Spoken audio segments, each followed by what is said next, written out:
Boy, I tell you what, them Greenville County deputies, they get after it. Ding dang.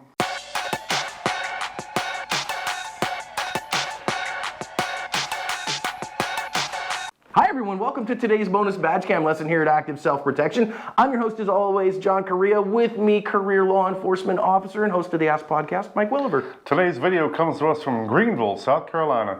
This is not a paid endorsement, but I am a brand ambassador for Heckler and Koch for a reason.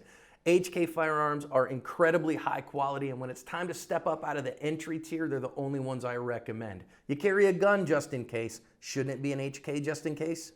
This one began with officers looking for a guy they wanted to pick up for several warrants that weren't too terrible, but then the guy had firearms, said he didn't want to go to jail again, wouldn't go to jail again, was willing to have gunfights with cops over it. That escalated things. They tried to go serve the warrants, didn't work, found him here. Let's listen into the badge cams from here.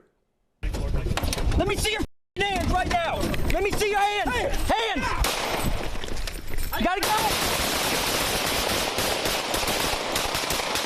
Get up here. Get up here. Shot fired. Where are y'all at? Ready? Go. Let me see your hands right now. Let me see your hands. Hands. I got it. Cease fire! Here. 1031 Bravo. Shots fired. Let me see your hands right now. Let me see your hands. Hands. I got it. He's down. Get out here. 5 out of the 7 officers discharged their firearms at that guy. You could see in the video there that he did have a firearm on him. He was drawing a gun when he was shot. He shuffled off this mortal coil, and we get to think about lessons. All right, I'm just going to take a minute and seriously tell you, if you want to hear stories every single week of real-life self-defense encounters and what happened to people, go listen to the Ask Podcast, man. We've had some killer guests on recently. Absolutely, and we just keep getting more and more amazing guests, people you've heard of in some cases. Garland PD, Yeah. the shooter down there. It's really good stuff. I hope you give it a listen. Mike, I really do kind of want to talk in the beginning here because they're just looking for this guy. But man, you got a lot of guns out here in this particular case when things get a little bit busy. And especially in a team-based environment like this, muzzle discipline is even more important. And what I see here looks to me like the officer pointed the gun at himself and now at his buddy. And of course, that's something that we want to completely avoid. I know some people talk about big boy rules and stuff like that, but in the reality of everything I've done, we trust big boys not to point guns at each other or themselves, and that's an important part. It's funny you should say that because I was going to make that point. You hear a lot of people, especially, law enforcement, military circles, who talk about, I run a big boy range. We have big boy rules around here, meaning that they can be unsafe and get away with it. I don't understand how that's a mentality that exists. There is very, very rarely a reason to point your gun at yourself or another person. There are times, believe it or not, when there's no other option to get your gun where it needs to be, but those are very, very few and far between. And this was not such a case. The door's not even open yet. Just give it a second. Because, he pointed at his own arm and the other officer. And guess what? These guys are geeked up. I can tell, obviously, they're looking hard in all directions. They know this guy's nearby somewhere. And everyone's anticipating the possibility of a gunfight. There's no excuse for that. Yeah, be cautious with that stuff. Now, notice when the first shot breaks here, and the officer in question sees him drawing a handgun. He is drawing a handgun, so justified to do so 100%. But of course, holy cow, you got friendlies downrange that are moving fast. You gotta know when to give priority of fire, and in this particular case, have the discipline to hold your fire so then you don't hit one of your friends. If there's officers, deputies ahead of you, and you see that they are aimed in and they mean business, and you're not worried that perhaps they don't see what you see, there's no reason for him to be shooting around. Not really, not a good one. He needs to be letting these other officers up front do the work that needs to be done. And this is a very rapidly evolving environment.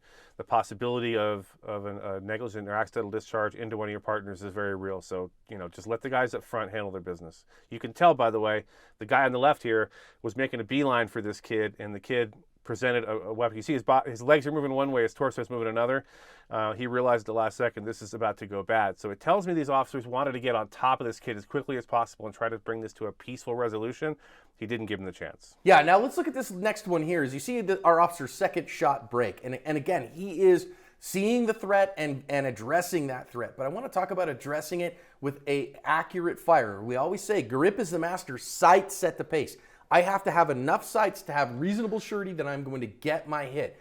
This officer is actually going to fire 12 rounds over the next 3 seconds, which means he's running quarter-second splits the entire time on a target that is 10 to 15 yards away and moving, and you're moving at the same time.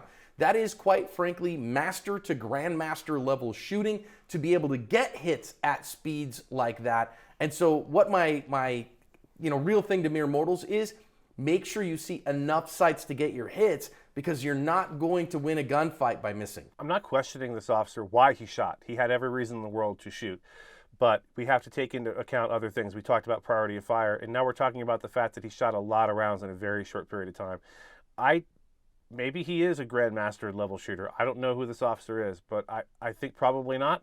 And I think those shots were a little bit on the, oh crap, I have a gun pointed at me side, rather than the, I need to take deliberate, timed shots and make sure that I get hits on target to stop the threat. And again, no shade here, just something to remind us all of. Now, again, he runs out of ammo. Why did he run out? Number one cause of reloading in gunfights is missing, right? And we say this all the time.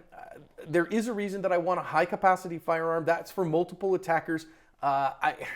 Yes, do we see far more officer-involved reloads than we see private citizens? We do. I see officers reload on a relatively often basis. I never see private citizens reload in gunfights, but that's exactly because what we see here from the officers. The officers are moving in. They're pursuing an encounter. They have to move forward to take somebody into custody, as opposed to a private citizen who, again, is trying to break contact. No, the officer's trying to get in there and make contact. So yes, officers, you need to know how to reload your firearm quickly for exactly situations like this. Yep. I mean, I think you said it all there, John. I don't have a lot to add to that, actually. So make sure that, again, you've got that skill practiced and you're able to get that out of your duty location with regularity. And this is an important skill for officers to have. And he does a pretty decent job getting some more beans in the blaster there to get back in the fight. Thankfully, the fight was over at that point. Now, a couple other things that we want to see with these officers as we get different perspectives on stuff. In particular here, I want to talk about this officer taking a shot and why he would shoot someone in the back. We ask that all the time. Now, I will say, in our society, there is something visceral that people respond to about it being, unfair or unjust to shoot someone in the back. However, it's not about where you shoot someone, it's about why.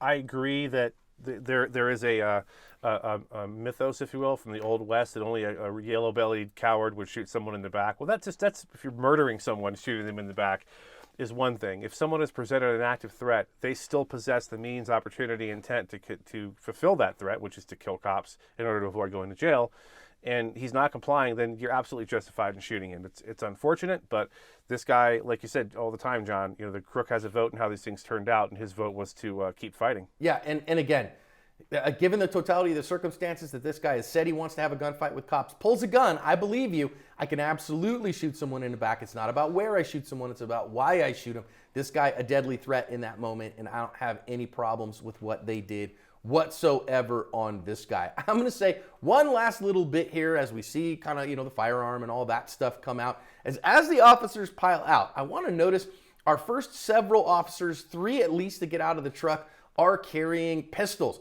But as we keep going through, there is at least one officer who is a little bit forward. We see him on the left there. We're going to call him Officer Chad. And Officer Chad is waving the long gun around and looks to me, at least from that still, like he knows how to use it.